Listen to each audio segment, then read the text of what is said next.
Pessoal, boa tarde, tudo bem? Meu nome é Davi, mas antes que eu me apresente formalmente, eu gostaria de agradecer a oportunidade de participar do simpósio, né, e também aproveitar para parabenizar todos os envolvidos aí na organização desse evento. O assunto que a gente vai tratar hoje, né, que a gente vai conversar, tem como título Atividade Física, Comportamento Sedentário, Isolamento, Distanciamento Social. A ideia não é aqui trazer mecanismos fisiológicos pelos quais a atividade física nos protegeria, por exemplo, da Covid-19 nesse momento. Tampouco é trazer atividades físicas que você pode realizar em casa, com feijão, com garrafas PET, mesmo porque isso você vai ter na internet, no YouTube tem várias boas alternativas, né, muitas bastante criativas, digo de passagem, para atender essa demanda. Hoje eu vou apresentar para vocês aqui conceito de atividade física, conceito de inatividade física e distingui-lo de comportamento sedentário, porque inatividade física, em geral, é confundida com comportamento sedentário e, na verdade, são coisas distintas, né? Então, eu posso adiantar a vocês que um sujeito pode ser fisicamente ativo e pode ser sedentário. Bom, é isso que a gente vai ver ao longo da minha apresentação hoje. Meu nome é Davi, então, O'Hara. Minha formação é em Educação Física pela Universidade Estadual de Londrina, e lá também fiz meu mestrado e doutorado. Ambos na Educação Física, né? Atualmente eu estou aqui no Departamento de Ciências da Saúde, aqui na Universidade Estadual de Santa Cruz, sou professor visitante, na graduação atuo na Educação Física e em outros cursos, né, quando solicitado, e na pós-graduação, atualmente sou docente permanente do programa de pós-graduação em Ciências da Saúde, também docente permanente no programa de pós-graduação em Educação Física, né, um programa associado ao ESB-UESC. Esse programa ainda não está implementado, mas ele já foi aprovado pela CAPES, está só aguardando implementação. Então, tão logo ele seja implementado, colaborarei também nesse programa. E, mais recentemente, tenho colaborado também como professor colaborador no programa de pós-graduação da enfermagem aqui, que é o mestrado profissional. Antes da gente tratar efetivamente de inatividade física, a gente fala um pouquinho de atividade física. O conceito de atividade física que eu trago aqui diz o seguinte: qualquer movimento corporal produzido pela musculatura esquelética de maneira voluntária que resulte num gasto energético acima daqueles considerados de repouso. Então, por esse conceito, a gente pode imaginar que a atividade física é quase tudo, né, excetuando essa atividade, essa condição de repouso. A diferença entre atividade física e exercício físico, basicamente, em termos de abrangência, a atividade física é mais abrangente. Então, eu posso dizer que o exercício físico está contido dentro de atividade física, ou seja, o exercício físico é uma forma de atividade física. A diferença é que, para o exercício físico, eu tenho um objetivo específico, e esse objetivo é melhorar um ou mais componentes da minha aptidão física. Então, por exemplo, quando eu quero melhorar a minha força ou a minha resistência muscular, quando eu quero melhorar a minha aptidão cardiorrespiratória, quando eu quero melhorar a minha flexibilidade, eu vou me submeter ao exercício físico, que tem repetição, é estruturado, é organizado e segue princípios do treinamento. Leve em consideração, por exemplo, a condição do sujeito, a condição física do sujeito. Então, nem todo exercício físico, nem toda atividade física é exercício físico, mas todo exercício físico é uma atividade física. Então, dentre onde você pode realizar atividade física, né, as condições que você pode realizar atividade física, a gente normalmente divide em 4 grandes domínios, onde você realiza a sua atividade física. Do lar, atividades físicas realizadas em casa, né, atividades físicas que você realiza no trabalho, isso no caso de adultos, né, evidentemente, atividades físicas realizadas no período de lazer e atividade física que você realiza, ou que estão associadas às atividades de deslocamento, né. Quando a gente fala em crianças e adolescentes, basicamente o que muda, né, é que ao invés de você ter atividade física de trabalho nos adultos, você tem atividade física na escola para as crianças e adolescentes. O resto dos domínios continuam inalteradas, certo? Essa relação entre atividade física e saúde, né, ou seja, a relação entre atividade física e desfechos em saúde, né, ela foi construída ao longo do tempo. E aí a gente pode dizer que o primeiro estudo, um dos primeiros estudos, marcos, né, dessa relação entre atividade física e benefícios à saúde, data da década de 50. Talvez o estudo precursor, né, o marco para isso, foi o estudo do professor Jeremy Morris, em Londres, em 1953, a primeira publicação, teoricamente, uma das primeiras publicações, trabalhando, reportando, na verdade, a relação entre atividade física e saúde. A hipótese do professor Jeremy Morris era que indivíduos que realizavam um pouco mais de atividade física do que os seus pares menos ativos teriam benefício à saúde. Nesse caso, teriam menor risco, né, para a taxa de doença cardíaca comparada com os indivíduos menos ativos. E aí ele testou a hipótese comparando cobradores e motoristas de ônibus de 2 andares em Londres e também carteiros e balconistas que trabalhavam nas agências de correio, também na cidade de Londres. E aí ele evidenciou aquilo que ele esperava. Então, cobradores que passavam o dia inteiro caminhando, subindo e descendo as escadas, cobrando as pessoas dentro do ônibus, tinham menor risco, né, menor taxa de doença cardíaca, quando comparado com os motoristas, que passavam o tempo todo sentado. Da mesma forma, os carteiros que passavam o dia inteiro caminhando, entregando as cartas, tinham um risco reduzido, né, de taxa para doença cardiovascular, menor do que aquela dos balconistas que ficavam, que trabalhavam nas agências de correio, predominantemente na posição sentada, que se levantavam eventualmente para resolver alguma coisa dentro da agência. E aí, então, esse foi o primeiro estudo, e de lá para cá, são quase 70 anos de estudos sobre a atividade física e a sua relação com a saúde, e nesse interim, né, muitas evidências foram sendo construídas e recomendações para a prática de atividade física a partir dessas informações. Então, eu trago aqui quais são as repercussões negativas atualmente, né, isso são dados da Organização Mundial de Saúde, da inatividade física na população. Então, por que é tão preocupante a falta de atividade física na população? A primeira delas é que a inatividade física é considerado o quarto fator de risco de mortalidade global. Então, atribui-se à inatividade física 6% de todas as mortes no mundo atualmente. Isso daí em torno de 5 milhões de mortes anualmente. De 21% a 25% dos casos de câncer de mama e de colo do útero são atribuídas de alguma forma, associadas de alguma forma à inatividade física. 27% dos casos de diabetes também estão relacionados com a inatividade física e 30% das doenças cardíacas isquêmicas têm associação com inatividade física. Então, são alguns números da inatividade física populacional e as repercussões negativas, né, para a população.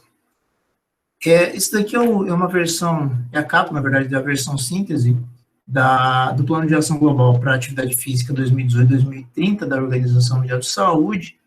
Na verdade, é uma agenda, né, que pretende reduzir a inatividade física para, basicamente, reduzir aqueles números bastante altos, né, de 5 milhões de mortes por ano. A intenção, então, é reduzir essa mortalidade de maneira considerável no próximo, até 2030. Um outro documento bastante interessante é esse documento, que traz artigos, né, e evidências científicas com relação à prática de atividade física e distintos desfechos em saúde em diferentes populações. Então, um documento bastante interessante para consulta, caso tenha interesse. Aqui, então, apresenta a prevalência, né, de inatividade física no Brasil, em relação aos adultos. Então, 47% dos brasileiros adultos não praticam atividade física regularmente, ou seja, eles não são considerados fisicamente ativos. 47%. Se a gente for para a população jovem, e esse dado aqui é mundial, 80% dos adolescentes no mundo não praticam atividades físicas suficientes, ou seja, eles não são considerados fisicamente ativos porque eles não atingem a recomendação mínima de atividade física para benefício da saúde. Então, a prevalência de 80% de inatividade física entre adolescentes e no Brasil de 47% entre adultos, e a prevalência mundial de inatividade física entre adultos fica entre 27% e 30% mais ou menos, se a gente pensar em dados mundiais, tá? São prevalências relativamente altas. E aí você pode perguntar assim, tá, mas como é que a Organização Mundial de Saúde chega nessas prevalências, né? Qual é o critério que ela utiliza para considerar um indivíduo ativo fisicamente ou inativo fisicamente? Há várias formas de classificação, mas, em geral, elas acabam convergindo. Então, essa recomendação, ou ponto de corte, né, para atividade física relacionada à saúde, talvez a mais difundida, a mais conhecida, e também a mais fácil, teoricamente, de ser atingida, né? Então, para ser considerado fisicamente ativo, um indivíduo adulto, ele precisa acumular, no mínimo, 150 minutos de atividades físicas de intensidade moderada a vigorosa por semana. Isso em 5 ou mais dias na semana, e aí a gente pode fazer a continha, então, de divisão de 150 minutos por 5 dias, a gente tem um mínimo de 30 minutos por dia de atividades físicas de intensidade, no mínimo, moderada. A gente vai tratar disso logo na sequência. Esses 30 minutos, eles podem ainda ser realizados, não precisam ser necessariamente ininterruptos, né? Não precisa realizar os 30 minutos contínuos. Você pode realizar em 3 parcelas de 10 minutos. Você pode fazer 10 minutos de uma caminhada, por exemplo, rápida de manhã, 10 minutos de caminhada no período da tarde, e mais 10 minutos à noite, por exemplo, e você consegue, se você fizer durante 5 ou mais dias na semana, você é considerado, então, um indivíduo fisicamente ativo. Veja aí se você consegue atingir isso no seu dia a dia. Então, esse é um ponto importante que eu gostaria que vocês se atentassem, que esse é o ponto de corte considerado para que o indivíduo seja considerado fisicamente ativo ou não, né? É por aí que saem, então, as prevalências de atividade física e de inatividade física que são divulgados para as populações. Isso é no caso de adulto, né? Quando a gente pensa em jovens, né, crianças e adolescentes, até 17 anos, esse valor aumenta para 300 minutos. Ou seja, para que uma criança ou adolescente sejam considerados fisicamente ativos, eles precisam acumular 300 minutos por semana de atividade física de intensidade no mínimo moderada, da mesma forma em 5 ou mais dias na semana, que dá mínimo de 1 hora por dia de atividade física de intensidade no mínimo moderada. Tá bem? Então, esses são os critérios, né, os pontos de corte, para ser utilizados, para ser considerados, para o indivíduo ser considerado ativo ou não fisicamente. Tudo bem? Com relação à intensidade da atividade, como eu acabei de dizer, para o indivíduo ser considerado fisicamente ativo, ele precisa, um adulto, né, de pelo menos 150 minutos de atividades físicas de intensidade no mínimo moderada. A atividade física moderada é considerada aquela que tem um gasto energético, né, de 3 a 6 METs, ou seja, uma atividade que tenha o gasto de 3 a 6 vezes o gasto energético de repouso daquele indivíduo. E a atividade física de intensidade vigorosa são atividades que têm um gasto energético superior a 6 METs, ou seja, superior a 6 vezes o gasto energético que o indivíduo tem no repouso. De maneira mais simples, para explicar para as pessoas que não têm acesso à informação, de maneira mais simples mesmo, né, mais acessível, digamos assim, uma atividade física de intensidade moderada, a gente pode explicar para uma pessoa que seria uma atividade que você realiza, você tem um aumento na sua frequência cardíaca, ou seja, o coração começa a bater um pouco mais rápido, você fica até um pouco ofegante, pode até ficar um pouco ofegante, mas caso você precise conversar com outra pessoa, você consegue conversar tranquilamente, né? Ou seja, a intensidade não vai atrapalhar que você verbalize, que você converse com uma outra pessoa. Já a atividade física de intensidade vigorosa é uma atividade onde a pessoa sente o coração acelerando, ou seja, a frequência cardíaca bastante acelerada, a pessoa fica muito ofegante e, se eventualmente ela precisar conversar com alguém, ela vai ter dificuldade de conversar justamente porque ela está muito ofegante. Isso é uma atividade física de intensidade vigorosa. Então, aqui a gente tem como eu disse, né, atividades físicas moderadas de 3 a 6 metros, 3 a 6 vezes o gasto energético de repouso do indivíduo. Então, a gente pode considerar a atividade física de intensidade moderada. Uma caminhada rápida, né, não é uma caminhada, normalmente eu digo assim, não é uma caminhada de shopping, né, você está passeando no shopping, andando numa velocidade bem lenta, olhando para as vitrines. É uma caminhada mais contínua, mais rápida. Também, então, a gente pode considerar como atividade de intensidade moderada. Atividades, por exemplo, de jardinagem, cuidar da horta, cuidar das plantas, também pode ser considerada uma atividade moderada. Lavar o carro, por exemplo, também. E também a dança, né, que eventualmente pode até ser considerada vigorosa, dependendo do tipo da dança. Já as atividades vigorosas, então, são aquelas que têm um gasto energético 6 vezes maior do que o gasto energético de repouso, né? Ou seja, 6 metros. E aí, entram nessa conta as atividades que têm características, por exemplo, de esporte, né? Então, corridas, ciclismo, futebol, natação, vôlei, basquete, etc., têm características de atividade de intensidade vigorosa. Hein? Bom, para a gente fechar a questão da atividade física, é importante dizer, primeiro, para que a gente lembre, o critério para ser considerado fisicamente ativo está pautado na quantidade de minutos que o indivíduo consegue acumular de atividades de intensidade moderada a vigorosa por semana. E esse número é um número mágico, né? Nesse momento é os 150 minutos, que pode ser, deve ser realizado em 5 ou mais dias na semana, ou seja, 30 minutos por dia. Esse é o critério para o indivíduo ser considerado fisicamente ativo. Tá? Embora as pessoas saibam que a atividade física faz bem, né? Em geral, o julgamento que se faz da atividade física é positivo, as pessoas normalmente, se você perguntar aleatoriamente para as pessoas vão dizer que a atividade física faz bem. Embora as pessoas saibam e digam que faz bem, muitas delas não adotam o comportamento, né? Em geral, e nós vimos agora há pouco a prevalência de inatividade física no Brasil é de 47% entre os adultos, né? E de 80% entre os adolescentes mundialmente. Então, mesmo que essas pessoas saibam que a atividade física faz bem, muitas delas não adotam o comportamento, ou seja, não fazem atividade física. E aí algumas coisas são importantes, a gente precisa pontuar para entender essa relação de fazer atividade física e não fazer atividade física, né? Às vezes as pessoas... Existe uma linha de pesquisa que estuda, né, que trata exatamente disso, que trata das barreiras, dos fatores associados à prática de atividade física, né? Por que as pessoas não fazem atividade física?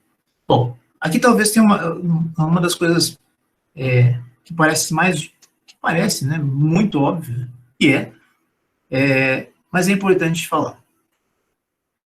Quando a pessoa pensa em realizar uma atividade física, é importante que ela procure uma atividade física, realize uma atividade física que ela goste, que lhe proporcione prazer, que lhe faça bem. Pelo contrário, a chance dela desistir, parar, cessar com a atividade é muito grande. Né? Então, esse é o primeiro ponto, talvez um dos mais importantes, embora seja muito óbvio, é importante dizer. Para que a pessoa encontre atividade física que lhe agrade, né, que realmente goste, é preciso que ela experimente muitas vezes. Né? Então, experimentar diferentes formas de atividade física é importante para que aumente, então, a chance de você encontrar aquela que realmente você se identifique. Uma questão muito importante para muita gente é o chamado suporte social. Né? Muitas vezes as pessoas começam a atividade física e continuam na atividade física por conta de fazer isso com um colega, de uma amiga, um amigo, ou um parente. Então, o suporte social é muito importante. Então, convidar e motivar as pessoas a fazer atividade física, às vezes pode ser a diferença entre ela fazer atividade física, começar a fazer atividade física e perdurar muito tempo, ou não fazer em momento algum da vida. Então, convide e motive as pessoas, porque o apoio social muitas vezes faz toda a diferença e pode ser determinante para que as pessoas façam atividade física. A outra que também é muito óbvio, né? Persista, porque as coisas não acontecem de uma hora para outra. Então, as pessoas, às vezes, nunca praticaram atividade física na vida, um exercício físico na vida, durante 20, 30 anos, resolvem começar uma atividade física, por exemplo, para perder peso, ou, por exemplo, para ganhar massa muscular, e acham que isso vai acontecer em 4 dias, em uma semana de iniciada a atividade. Não acontece milagre. A pessoa quer resolver a vida dela, que ela não resolveu em 30 anos, ela quer resolver em uma semana, isso não vai acontecer, infelizmente. Portanto, persista, não desista logo nos primeiros obstáculos. E uma última mensagem com relação à atividade física é que a atividade física não é uma poupança. Então, infelizmente, não adianta eu investir 1 ano da minha vida em praticar atividade física consistentemente e parar achando que esse período de 1 ano, que eu conquistei nesse período de 1 ano de benefícios para a minha saúde, vão perdurar para o resto da minha vida. Isso não vai acontecer. Infelizmente, a atividade física, enquanto você realiza a atividade física, você tem um fator de proteção. A partir do momento que você para de realizar atividade física, você passa a ter um fator de risco, que é não fazer atividade física. Então, a atividade física não é poupança. Infelizmente, a gente não consegue colher, né, esse investimento por resto da vida se a gente parar de investir. A gente tem que investir constantemente. E aqui eu trouxe alguns exemplos, né? E eu usei aqui, basicamente, o número de passos, porque talvez fique mais fácil para entender essa lógica. Se a gente parar ou reduzir a atividade física, a gente já tem prejuízo. Então, esse primeiro estudo aqui do Brin e colaboradores de 2013, eles pegaram idosos que realizavam de 3.500 até 12.000 passos, dependendo do idoso, no dia a dia, e reduziram durante 2 semanas, né, 14 dias, os passos para 1.500 passos. Né? Então, de 3.500 até 12.000 passos, reduziram para 1.500 passos. E eles perceberam, então, que houve uma redução de 3,9% na massa densa de gordura desses indivíduos, ou seja, músculo, perdeu o músculo, quase 4%. Aqui também, com o número de passos, agora com adultos saudáveis, foi uma redução de 10.000 para 1.500 passos, também no período mais ou menos de 2 semanas. E aí, os pesquisadores observaram uma redução da sensibilidade à insulina, perdeu massa de gordura e também aumentou a gordura visceral. Né? Estudo de Krog e colaboradores de 2010.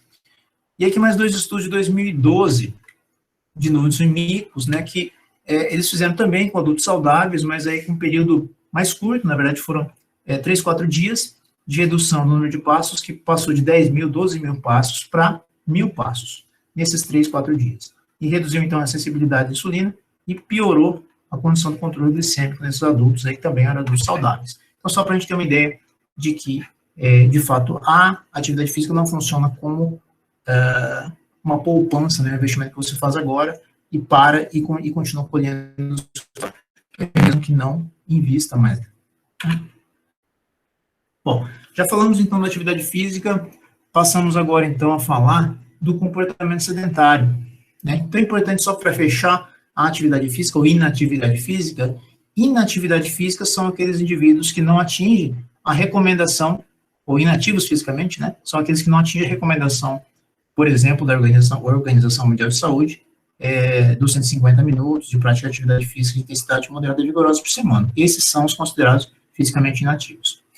E o que é comportamento sedentário? Então, o conceito de comportamento sedentário, esse é do Tremblay, colaborador de 2017, diz o seguinte: qualquer atividade realizada no período de vigília, ou seja, enquanto você está acordado, nas posições sentada, deitada ou reclinada, que tem um dispêndio energético inferior ou igual a 1,5 metros, ou seja, 1,5 o gasto energético de repouso. Esse é o conceito de comportamento sedentário, um conceito relativamente recente para o comportamento sedentário, ainda na tentativa de encontrar um conceito, porque é muito complicado essas terminologias e conceituação do comportamento sedentário ainda. Né? Bom, então, deu para perceber aqui nesse conceito que a posição é algo importante, né? O indivíduo tem que estar sentado, deitado ou reclinado. Né? Muito bem. Já adiantando, né?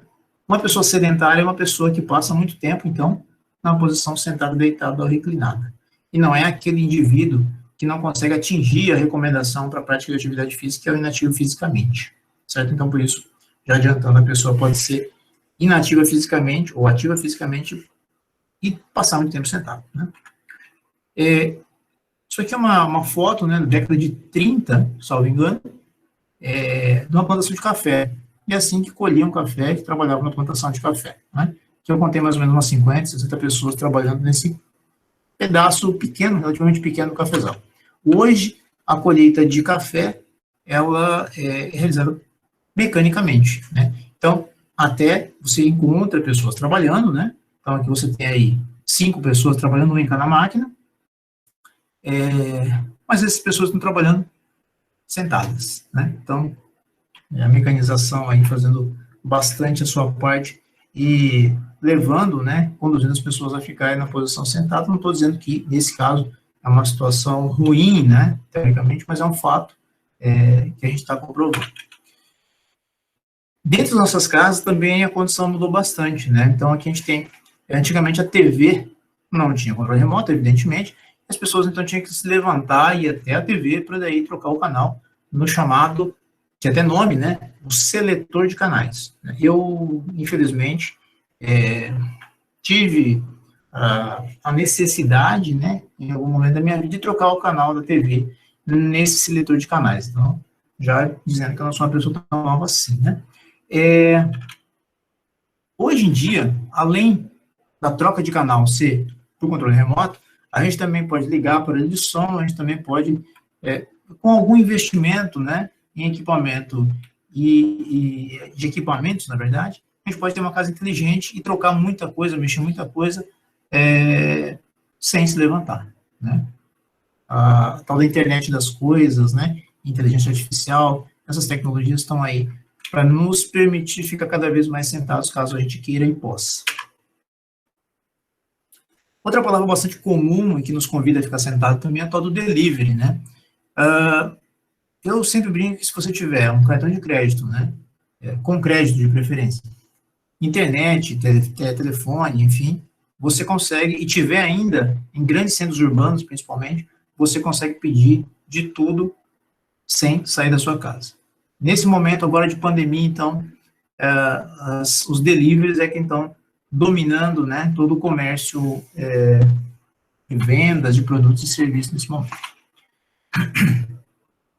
Essa pintura aqui inclusive foi capa foi capa de uma série de artigos científicos publicados no The Lancet de 2012 sobre inatividade física. Ela traz uma pintura que retrata as brincadeiras de criança em 1560 na Europa, né? Então, aqui a gente tem, não sei se 60 ou 80 brincadeiras diferentes ilustradas nessa pintura. E aí fizeram, então, uma versão dessa pintura na atualidade. E aí a pintura ficou assim. Não necessariamente as crianças, as pessoas que estavam na pintura foram embora, sumiram. Elas estão na pintura, mas elas estão dentro das suas casas, a gente pode perceber as luzes acesas, né? Cada um na sua TV ou no videogame. O único que está correndo aqui na rua é um menino que foi buscar o controle na casa do coleguinha, porque o dele quebrou. Então, isso é um fato, né? Nós estamos evidenciando isso, né? O acesso cada vez mais precoce de tecnologias, principalmente as que têm tela, para crianças, né? Cada vez mais precocemente elas têm acesso às telas e, basicamente, são tecnologias que são acessadas predominantemente na posição sentada, deitada, né? Principalmente ou reclinada. No caso das crianças, especialmente, elas ainda passam, né, se a gente pensar nessa questão de tempo sentado, elas passam ainda um período sentado na escola. Pelo menos um período do dia elas passam na escola, e na escola, predominantemente, elas ficam na posição sentada. Nós realizamos aqui um estudo, no meu grupo de estudo e pesquisa, nós avaliamos a atividade física e comportamento sedentário em crianças, né, escolares, de 4º e 5º ano do ensino fundamental aqui na cidade de Ilhéus, em uma escola municipal, e nós verificamos durante uma semana, a partir de medidas de objetivos de acelerometria e clinometria, que as crianças passam, em média, entre 80% e 85% do tempo que elas passam na escola, elas passam na posição sentada. Isso dá em torno de 3 horas e meia, todos os dias na posição sentada. Fora isso, quando chega em casa, tem acesso a computadores, a internet, é cada vez mais difícil separar, né, os adolescentes dessas tecnologias, e, em geral, as tecnologias são acessadas sentadas, deitadas ou reclinadas, muito raramente alguém vai mexer no computador ou no celular em pé. Bom, se a gente pensar novamente nos adultos, as formas de trabalho estão cada vez mais convidativas, né, para ser sentadas. Aqui é um call center bastante grande, e esse tipo de trabalho cada vez aumenta, né, no sentido de empregar cada vez mais pessoas que trabalham cada vez mais sentadas. A pessoa que trabalha em call center passa tranquilamente, se fizer hora extra, mais de 8, 9, 10 horas na posição sentada. Se ela trabalha 8 horas por dia, provavelmente ela passa mais de 7 horas numa posição sentada trabalhando nessas estações.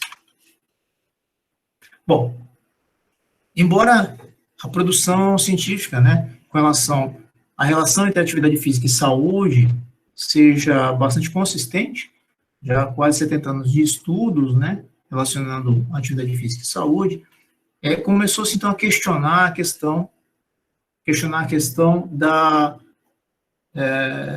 dos malefícios do comportamento sedentário, ou seja, ficar na posição sentada há muito tempo, o que é que isso poderia ocasionar, ou o que isso poderia trazer de repercussões negativas, né, para a saúde do ser humano.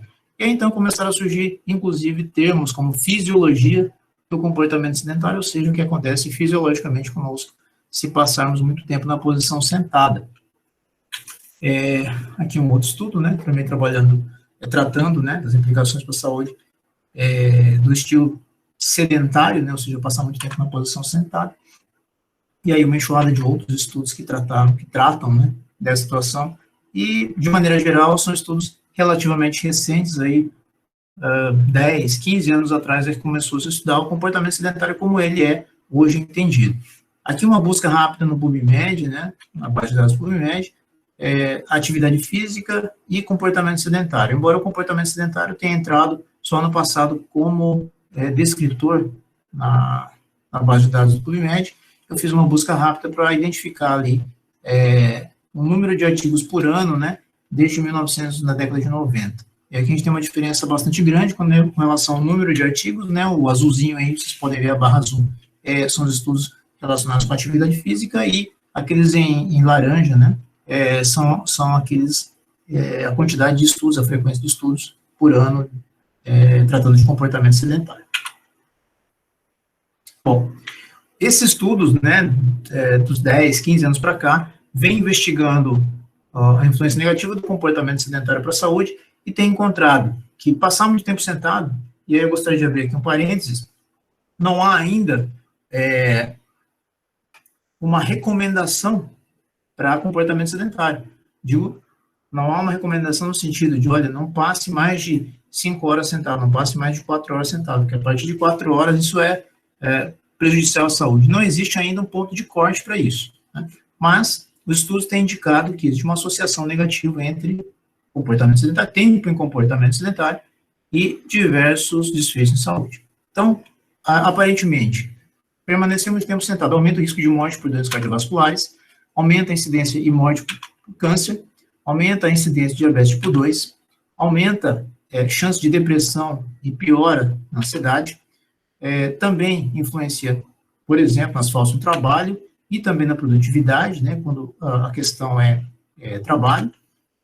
No caso de estudantes, crianças e jovens que estão estudando, piora o desempenho acadêmico, tem uma relação em tempo sentado e desempenho acadêmico, e também pode influenciar negativamente obesidade e também as dislipidemias. Alguns fatores aí estão associados ao comportamento sedentário, né? Fatores negativos. Para isso, então, há uma série de intervenções para tentar reduzir o tempo em comportamento sedentário, né? No trabalho, desde intervenções mais simples, né, quando o empregador pede para o seu colaborador, então, levantar a cada X tempo, então, a cada hora ou a cada 30 minutos, pede para que seus colaboradores se levantem, dê uma caminhada, vão até o banheiro, por exemplo, pode, de alguma forma, surtir efeito. Existem alguns estudos indicando que essa interrupção do comportamento sedentário, mesmo que intervalos curtos de caminhada, podem influenciar positivamente nos desfechos, em alguns desfechos de saúde.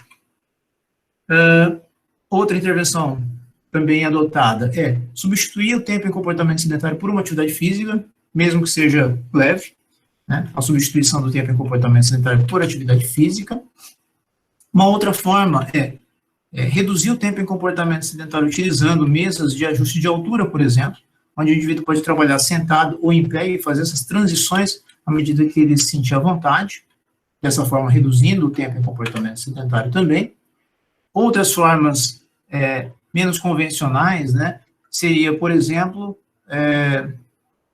acoplar, na verdade já existem para vender, né, esses equipamentos, mas acoplar, por exemplo, bicicletas ergométricas enquanto o indivíduo trabalha, né?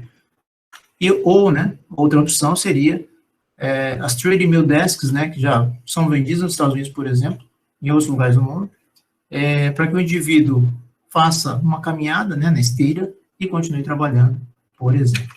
São intervenções menos que podem acarretar alguma viabilidade mais dificultada, né, mas são intervenções que têm sido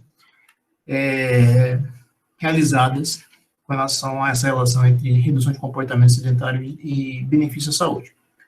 No caso das crianças e adolescentes, no mundo inteiro, né, Europa, vários países da Europa, Estados Unidos, Austrália e também alguns países da Ásia, há muito tempo, as escolas já adotam estratégias de aulas mais ativas para que os alunos permaneçam menos tempo sentados. Então, isso é muito comum fora, né? No Brasil não é muito comum, mas fora do Brasil é bastante comum, né?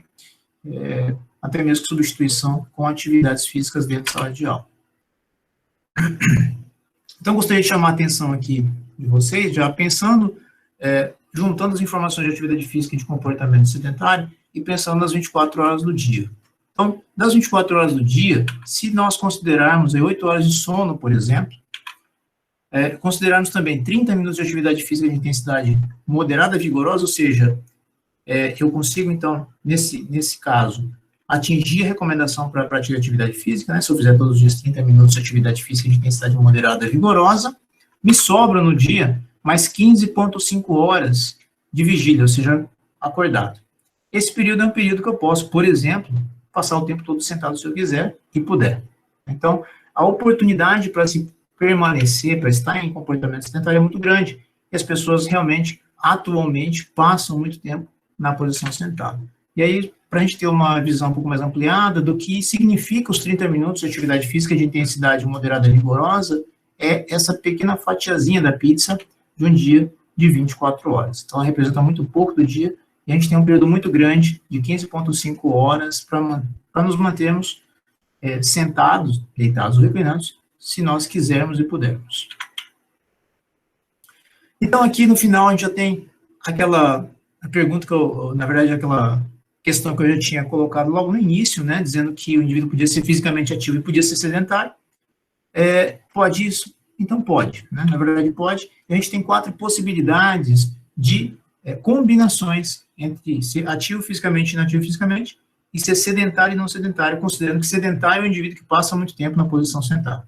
Então, a condição 1 é o sedentário inativo, ou seja, a pior condição é o indivíduo que passa muito tempo sentado no seu dia, e além disso, não atinge a recomendação de 150 minutos de atividades físicas de intensidade moderada e vigorosa por dia. O número 2 ali é o sedentário e ativo, ou seja, o indivíduo que passa muito tempo sentado, mas atinge a recomendação mínima de atividade física para ser considerado ativo. A condição 3 é o inativo e não sedentário, é um indivíduo que não atinge a recomendação, no entanto, ele não passa muito tempo sentado, né? Por exemplo, um indivíduo que não atinge a recomendação de prática de atividades físicas, mas ele trabalha como um cabeleireiro, por exemplo, um atendente de balcão,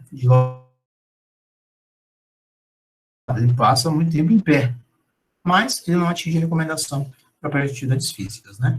E o último é o ativo não sedentário, que das condições é a melhor. É um indivíduo que atinge a recomendação dos 150 minutos por semana e também não passa muito tempo na posição sentada, né? Teoricamente, então, é a melhor condição das 4. Bom, as considerações finais. De maneira geral, a gente pode dizer que, independente de ser ou não fisicamente ativo, ou seja, de você conseguir atingir ou não 150 minutos de atividade física de intensidade moderada vigorosa, é importante que a gente tente reduzir o tempo em comportamento sedentário. Né? Tente reduzir o tempo que você passa sentado. Da mesma forma, independente de você passar ou não muito tempo sentado, é muito importante que você aumente a atividade física, porque a atividade física já está bem estabelecida que faz bem à saúde, que tem benefício à saúde. Então, aumente a sua atividade física, independente de você passar ou não muito tempo sentado. Se você vai reduzir o tempo em comportamento sedentário, ou se você vai aumentar a atividade física, então o ideal é que você faça isso com parcimônia, faça isso de maneira não radical. Né? É aquela história de que as pessoas querem resolver tudo no imediatismo. Né? Eu quero resolver o problema que eu não resolvi em 30 dias, em 20 anos, em 30 anos, eu quero resolver na próxima semana. E não funciona assim. Né? Faça com parcimônia, faça com progressão, faça com pessoas que entendem, para que você não seja, então, prejudicado e não leve tudo a perder. Basicamente é isso. Espero ter sido minimamente didático. Me coloco à disposição para quaisquer dúvidas, questionamentos. Também fico à disposição para aqueles que quiserem participar das nossas reuniões. Eu tenho uma reunião semanal do meu grupo de estudo, um grupo de estudo de pesquisa em atividade física e comportamento sedentário. Nós temos projetos de pesquisa acontecendo e uma série de profissionais participando do nosso grupo. Então, nós temos enfermeiros, temos nutricionistas, fisioterapeutas, profissionais de educação física, discentes, mestrandos, e é um fórum de aprendizado muito rico, tanto para mim quanto para os participantes, e nós estamos abertos, nós somos um grupo que eu sempre digo, nós somos agregadores, né? E então a gente está aberto àqueles que têm interesse, vontade de aprender e também de contribuir de alguma forma com a construção do conhecimento nos projetos de pesquisa e para a produção do conhecimento de maneira geral, certo? Agradeço a atenção e me coloco à disposição aí para aqueles que tiverem interesse em participar do nosso grupo também. Muito obrigado, boa tarde, até logo, tchau, tchau.